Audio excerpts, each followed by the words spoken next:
வளர்ச்சி என்ற பெயரில் 10 மீனவ கிராமங்களின் அடையாளம் இன்று அழிந்து வருகிறது. பூர்வீக நிலத்தை கோரி வேர்கள் அருந்த வேதனையுடன் சத்தமிடும் ஒரு இனத்தின் வழி குறித்து விவரிக்கிறது இந்த செய்தி தொகுப்பு.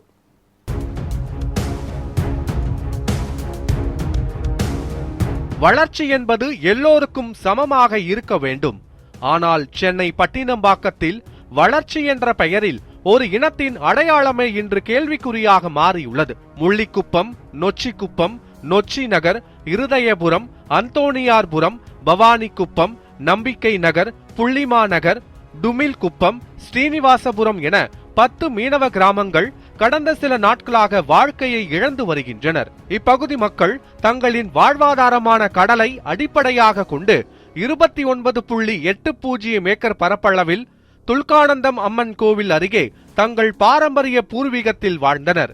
ஆனால் 1960களில் காமராஜர் ஆட்சியின் போது மேம்பாட்டு நடவடிக்கைக்காக அவர்களை அப்பகுதியிலிருந்து இடம் மாற்றி பட்டினம்பாக்கம் லூப் சாலையில் உள்ள பகுதிக்கு மாற்றி வைக்கப்பட்டதாக அப்பகுதி மக்கள் தெரிவித்தனர்.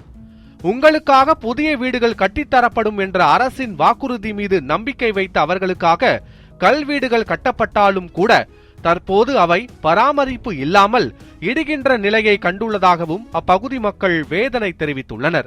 நாங்க வாழ்ந்த பூர்வீக நிலம் இப்போ கிரவுண்ட் ஆக்கிட்டு எங்களுக்கு வாழ்றதுக்கு இடம் இல்லாமல் போயிடுச்சு. இப்போ 3 தலைமுறை வந்துச்சு. 3 தலைமுறைக்கு ஒருத்தருக்கு 2 பசங்கன்னா கூட இப்போ ஒவ்வொரு குடும்பத்துக்கும் 7-8 பேர் 10 பேர் கணக்கு வச்சா கூட எங்களுக்கு வீடு இல்லாமல் இப்போ அருகில் கொட்டா போட்டு சுருங்கி வாழ்கிறோம்.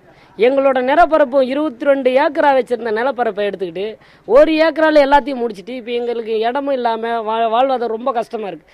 எங்களுக்கு என்ன சொல்கிறேன்னா, இப்போ எங்களுக்கு ஃபியூச்சரில் எங்களுக்கு ஒன்று எங்கள் பூர்வீகமாக வாழ்கிற இடத்துல எல்லா இடத்துலையுமே எங்களுக்கு வீடு கட்டி கொடுங்க. இல்லையா எங்கள் இனத்துக்கு ஆளுக்கு என்னென்ன ஸ்கொயர் ஃபீட் வருதோ 600 ஸ்கொயர் ஃபீட்டுக்கு நீங்கள் நிலத்தை பட்டா பண்ணி கொடுத்துருங்க. எங்களுக்கு கோரிக்கை தான். ஒன்று எங்கள் பூர்வீகமாக வாழ்ந்த இடத்துல ஒவ்வொருத்தருக்கும் எங்களுக்கு வீடு இங்கேயே கட்டி கொடு. இப்போ கட்டுறது 14 அடுக்கு கட்டுங்களா? எங்களுக்கு 14 அடுக்கு வேண்டாம். எங்களுக்கு காற்று சீற்றழுத்தம் இது சுரமன் இடம். நீங்கள் நிலம் நடக்கும்போது எது வந்தாலும் உள்ளே போகாது. ஆனால் பட்டு உடனே சரிஞ்சிடும். நீங்கள் 14 அடுக்கு கட்டினீங்கன்னா எங்களால் வாழ்வாதாரம் ரொம்ப கஷ்டம். எங்களை இனிமேட்டு வர்ற சந்ததிங்கெல்லாம் ரொம்ப கஷ்டம். இப்போ இந்த கிளைமேட் ஆக்ஷன் இந்தியான்னு ஒரு முதல்வர் தலைமையிலான ஒரு அறிக்கை ஒன்று வெளியிட்டுக்கிறாங்க. என்னன்னா 2050 ஆண்டுக்குள்ள நாங்கள் இருக்கிற இடம் முழுமையாக பாதிக்கப்படும் பகுதி வாரியா. 2100ல் கிட்டத்தட்ட அந்த இடம் வாழ்றதுக்கு தகுதி இல்லாமல் ஆகிடும். எல்லாமே பில்டிங் எல்லாமே கடலுக்குள்ளே போயிடும். கடல் அந்த இடத்துல அந்த இடம் ஃபுல்லாக ஆக்கிரமிச்சுன்னு சொன்னதால இது எங்களோட பூர்வீக இடம். நாங்கள் கிட்டத்தட்ட வாழ்ந்து வந்த இடம், நாங்கள் ஒப்படைச்ச இடம். இப்போதைக்கு இது வேக்கண்டாக இருக்கிறதால இந்த இடத்த எங்களுக்கு நாங்கள் திருப்பி தரணும்னு சொல்லிட்டு கிட்டத்தட்ட 1 வருஷமாக முதல்வர் அவர்களுக்கும் துணை முதல்வர்களுக்கும் சம்பந்தப்பட்ட துறை அதிகாரிகளுக்கும் எல்லாருக்கும் நாங்கள் மனு கொடுத்துறோம். அது சம்மந்தமாக பேச்சுவார்த்தை ஒரு 2-3 ஆர்ப்பாட்டமும் நடத்திடுறோம். நாங்கள் ஆர்ப்பாட்டத்தில் எங்கள்கிட்ட சம்பந்தப்பட்ட அதிகாரிகள் யாருமே எங்ககிட்ட பேச்சுவார்த்தை நடத்தல. குறிப்பிட்டு நாங்கள் ஓட்டு போட்டு தேர்ந்தெடுத்த எம்எல்ஏவும் எங்ககிட்ட பேச்சுவார்த்தை நடத்தல. அமைச்சர்களும் பேச்சுவார்த்தை, முதலமைச்சர் எங்ககிட்ட பேச்சுவார்த்தை நடத்த ஒரே ஒரு டீம் யாருன்னு கேட்டால் காவல்துறை மட்டும் தான் எங்ககிட்ட பேச்சுவார்த்தை நடத்துங்க. அவங்க என்ன பேச்சுவார்த்தை நடத்துறாங்கன்னா, ஒரு டைம் கேட்குறாங்க, உங்ககிட்ட முதல்வர்கிட்ட கூட்டிகிட்டு போகிறோம், துணை முதல்வர்கிட்ட கூட்டிகிட்டு போகிறோம், நீங்கள் அப்போ பேசிக்கிட்டு. ஆனால் கிட்டத்தட்ட 1 வருஷமாக இதுதான் சொல்லிட்டு இருக்காங்க. இது வரைக்கும் எங்களை யாருக்கும் சந்திக்க விடலை. இது கடைசி கட்டமாக நாங்கள் கேட்குறது என்னன்னா, இது எங்களோட பூர்வீக இடம், எங்களோட வாழ்வாதார இடம். நாங்கள் கிட்டத்தட்ட ஒரு 1000 குடும்பம் இதை நம்பி எதிர்பார்த்துக்கிறோம். எங்களுக்கு இந்த இடத்த ஒப்படைக்கணும்னு நாங்கள் தெரிவிச்சுக்கிறோம். இந்த நிலையில் அந்த பகுதியில் உள்ள பழைய குடியிருப்புகளுக்கு பதிலாக சமீபத்தில் அரசு சார்பில் புதிய குடிசை வாரியங்கள் கட்டப்பட்டுள்ளன. ஆனால் இந்த புதிய குடிசைகள் வருகின்ற 2050ஆம் ஆண்டுக்குள் கடலில் மூழ்கும் பகுதியில் அமைந்துள்ளதாகவும் அங்கு வசிப்பது மனிதர்களுக்கு தகுதியற்றது என்ற தகவலும் வெளியாகியுள்ளது.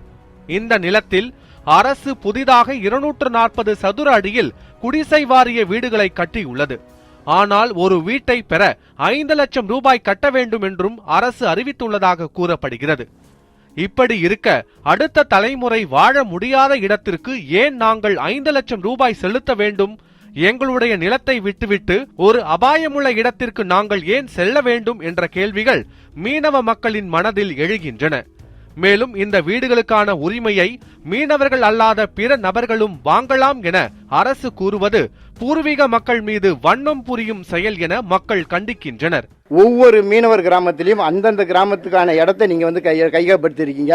அந்தந்த கிராமத்துக்கு தேவையான குடியிருப்புகளை அவங்க இடத்துல கட்டுங்க. அவங்களோட விரிவடைந்த குடும்பங்களுக்கும் சேர்த்து அதே இடத்துல குடியிருப்புகளை கட்ட முடிஞ்சா கட்டுங்க. கட்ட முடியலன்னா எங்க கிட்ட எடுத்த இடத்த தயவு செஞ்சு திருப்பி ஒப்படைங்கன்ற ஒரு முழக்கத்தை முன் வச்சு தான் மயிலை பகுதி அனைத்து மீனவ கிராம பஞ்சாயத்து சபைன்னு ஒரு அமைப்பை ஆரம்பிச்சுட்டு 10 மீனவ கிராமங்களும் இன்னைக்கு ஒரு 8 மாத காலமாக தொடர் முயற்சியா வந்து அரசோட கவனத்துக்கு நாங்கள் கொண்டு போயின்னு இருக்கோம். எங்க கோரிக்கைகளை துளி கூட கவலைப்பட்டு எந்த காதாலையும் கொடுத்து சட்டமன்ற உறுப்பினரும் கேட்கல, அமைச்சரும் கேட்கல, முதலமைச்சரும் கேட்கல. ஆனாலும் நாங்கள் எங்களோட முயற்சிகளை வந்து நாங்கள் தொடர்ந்து செஞ்சுன்னு இருக்கோம். விரைவில் சட்டமன்ற தேர்தல் 2026 வரப்போகுது. எங்ககிட்ட ஓட்டு வாங்கிக்கின்னு போயிட்டு எங்களோட கோரிக்கையை நிறைவேற்றாம எங்க இடத்துல எங்களுக்கான குடியிருப்புகளை கட்டாம இன்னைக்கு இந்த மயிலாப்பூருக்கே சம்பந்தம் இல்லாம யார் வேணாலும் வந்து குடியேறலாம், காசு கொடுத்தா குடியேறலாம் என்ற ஒரு மோசமான சூழல் ஓடிக்கின்னு இருக்கு. நாங்கள் ஆட்சி வந்து போய் இலவச வீடு தரேன், இல்லைன்னா குறைஞ்ச வீடு தரேன் என்ன பொய்யான வாக்குறுதி கொடுத்து எங்ககிட்ட ஓட்டு வாங்கி வெற்றி பெற்று இந்த தாவேல் என்பவர் இப்போ என்ன வீடு கொடுக்காம இப்போ வந்து 5 லட்சம் இந்த திட்டத்தை மக்கள் மத்தியில் புகுத்தி வீடு இப்போ பார்த்தீங்கன்னா ரொம்ப நாசம். என்னன்னா அங்கே வந்து 1187 வீடு கேட்டு போய் 534 வீடு தராமல் 300 வீடு மேலே கொடுக்காம வெளியால் வித்துனுக்கார் தாவேல். கடற்கரையில் யார் வாழணும், யார் வசிக்கணும், இயற்கை இந்த எதிர்த்து போராடணும், தொழில் ரீதியாக பாதுகாப்பு, இந்த எல்லையில் பாதுகாக்கிற மீனவன், மீன் உணவு கொடுக்குற மீனவன், இப்படி எல்லா வகையிலும் கஷ்டப்படுற மீனவன் வாழ்கின்ற இந்த கடற்கரையை, இந்த பூரிக்குடி கடற்கரை மீனவன் வாழ விடாமல் இந்த மோசமான ஒரு செயலை செய்து மீனவை பக்கத்து இடங்குது. இப்போ டுமிகும் சொல்ல போகிறாங்க, அங்கே அவங்க வாழ்ந்து இடங்குது. அவங்க அந்த இடத்துல அவங்க காலி பண்ணி செய்து அந்த இடத்துல வீடு கட்டி தரலாம். இப்போ எல்லாம் வந்து அங்கே மீனவர் இடத்துல வந்து அதர் நாட் ஃபிஷர்மேன் வந்து கொண்டு வந்து அங்கே என்ன பண்ணுவோம், எல்லாமே இது பண்ணி ஊரே கெட்டு போயிருக்குது. இப்போ ஆகையினால நாங்கள் என்ன சொல்கிறோம், எங்களுக்கு அது வேண்டாம். இந்த கட்டி கொடுத்த இடம், இந்த இடம் பில்டிங் கட்டினாங்க இல்லைங்களா, அதை வந்து ஹவுசிங் போர்ட குடிசை வீட்டு வசதி வாரியம் வந்து அரசு ஊழியருக்கு கொடுத்தாங்க. அடுத்து கொடுக்கும்போது அது சுனாமிக்கு அடுத்தது டேமேஜ் ஆகிடுவேன். அப்புறம் இடிச்சிட்டாங்க. இடிச்சு இன்னும் அது காலியாக தான் இருக்குது. ஒரு 15 வருஷம் மேலே காலியாக இருக்குது. இப்போ நாங்கள் என்ன சொல்கிறோம்னாக்கா, எங்களுடைய பூர்வீக சொத்து எங்கள்கிட்ட கொடுத்துருங்க. ஏன்னா இது நாங்கள் அந்த காலத்தில் இது எங்கள் சொந்த கோவில். இது நாங்கள் பரம்பரை இருந்த கோவில். இந்த கோவில் இங்கே இருக்கிறதால எங்கள் தாய் வீடு மாதிரி இது எங்களுக்கு. எங்கள் தாய் வீட்டு எங்களை அனுப்பிச்சுன்றோம். நாங்கள் எதையும் புதிதாக கேட்கவில்லை, எங்களது பூர்வீக நிலத்தை தான் மீண்டும் கேட்கிறோம். நொச்சிக்குப்பம் துலுக்கையம்மன் கோவில் அருகே உள்ள 29.80 ஏக்கர் நிலத்தை மீண்டும் எங்களுக்கு ஒப்படையுங்கள். வீடுகள் வேண்டாம், அந்த நிலத்திற்கான பட்டா கொடுத்தாலே போதும் என்று அப்பகுதி மக்கள் ஒருமனதாக தங்கள் கோரிக்கையை முன்வைக்கின்றனர். நியூஸ் 7 தமிழ் செய்திகளுக்காக ஒளிப்பதிவாளர் அபிமன்யுவுடன் செய்தியாளர் ஹரிஷ்.